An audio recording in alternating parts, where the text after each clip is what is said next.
नमस्कार मित्रों, स्वागत है आप सबका फिर से एक बार मंत्र द ज्ञान धारा के प्लेटफॉर्म। हम सबने स्टीव जॉब का नाम सुना। स्टीव जॉब के मित्र जिन्होंने उन पर एक बहुत बड़ी बुक लिखी जिसका नाम स्टीव जॉब ही है। 56 ईयर के जब वो थे तब कैंसर में स्टीव जॉब ने अपना जीवन है वो जीवन काल संपूर्ण या पूर्ण की। ये जो बुक है उसमें उसके फ्रेंड ने लिखते हुए कहा है कि एक बार हुआ ऐसा कि स्टीव जॉब ने अपने घर पर उनको खाने के लिए बुलाया। वो अपनी वाइफ के साथ खाने के लिए गए। डिनर टेबल पे बैठे थे और बैठे बैठे ही हंसते हंसते उसके फ्रेंड ने स्टीव जॉब को कहा कि मुझे तो लगा कि तेरा घर की जो वॉल है वो डिजिटल होगी और टच स्क्रीन वाली हो, क्योंकि स्टीव जॉब ने ही बहुत बड़ी टेक्नोलॉजी पूरी दुनिया को प्रदान की थी। स्टीव जॉब हंसे और उन्होंने बोला कि नहीं नहीं, ये मेरा फ्लोर देख लो, ये मेरी वॉल देख लो, वुडन वॉल है।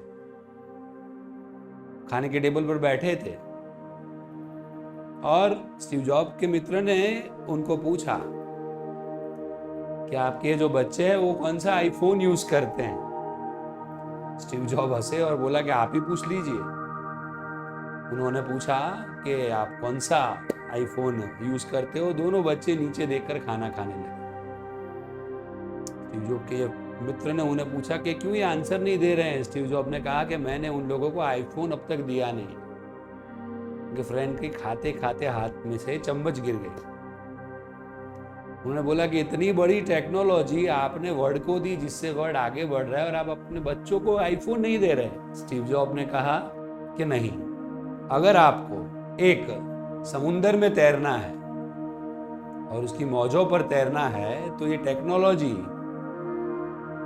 ये समुद्र है, इसकी मौजें बहुत ऊपर बहुत नीचे तक जाती है और समुद्र पर तैरने के लिए, उसकी मजे लेने के लिए आपको पहले तो स्विमिंग और सर्फिंग सीखना पड़े, तो ही आप सर्फिंग का मजा भी ले सको समुद्र में घूमने का और डूबो भी ना।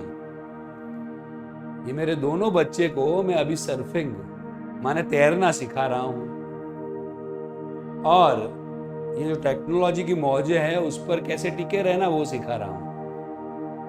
तो मित्र आश्चर्यचकित हो गया और बताया कि ऐसे कैसे आप सिखा रहे हो, क्योंकि आपने आईफोन तो दिया नहीं है। उन्होंने कहा मैंने उनको एक लाइब्रेरी दी है और अभी मैंने उनको कहा है कि आप बुक पढ़िए।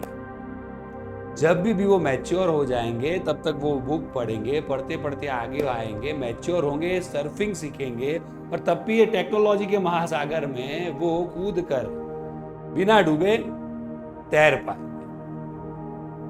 उसका फ्रेंड हक्का बक्का रह गया। मैं यही बात आपके साथ करना चाहता हूं कि एक बार प्रमुख स्वामी महाराज थे, उनको एक एयरपोर्ट पर पत्रकार ने पूछा कि टेक्नोलॉजी है, वो टेक्नोलॉजी आशीर्वाद रूप है अभिशाप। उन्होंने सिर्फ एक लाइन में उत्तर दिया, अगर आप विवेक से इसका उपयोग करो तो आशीर्वाद, और अगर विवेक से उपयोग ना करो और विवेक को खो बैठो तो अभिशाप। तो यही चीज मैं यंगस्टर्स को बताना आज चाहता हूं कि टेक्नोलॉजी है, वो यूज करने के लिए है, वो हमें आगे ले जाती है, हमारा समय का बचाव करती है और नए नए इन्वेंशन की वजह से हम हमारा काम बहुत जल्दी से कर सकते हैं। लेकिन अगर वही टेक्नोलॉजी का हम दुरुपयोग करें तो वह हमारे समय का, हमारे दिमाग का, हमारे आंतरिक शांति का ध्वंस करके बैठेगा। जैसे कि मोबाइल का यूज बहुत अच्छा है, लेकिन मोबाइल का एडिक्शन वो बहुत बुरा है। आजकल यंगस्टर्स जो काम कर रहे हैं वो मोबाइल का यूज से ज्यादा मिसयूज कर रहे हैं। इसलिए मैं कहना चाहूंगा कि टेक्नोलॉजी का यूज आप विवेकपूर्ण तरीके से कीजिए तो आपको फायदा होगा और प्रगति के पथ पर आप आगे बढ़ते जाएंगे। यही एक छोटी सी बात के साथ आपका सहायक मित्र डॉक्टर भाविक स्वादिया इजाजत लेता है। अगले एपिसोड में फिर से एक बार मिलेंगे, तब नई बातें करेंगे। तब तक के लिए सबका शुभ हो।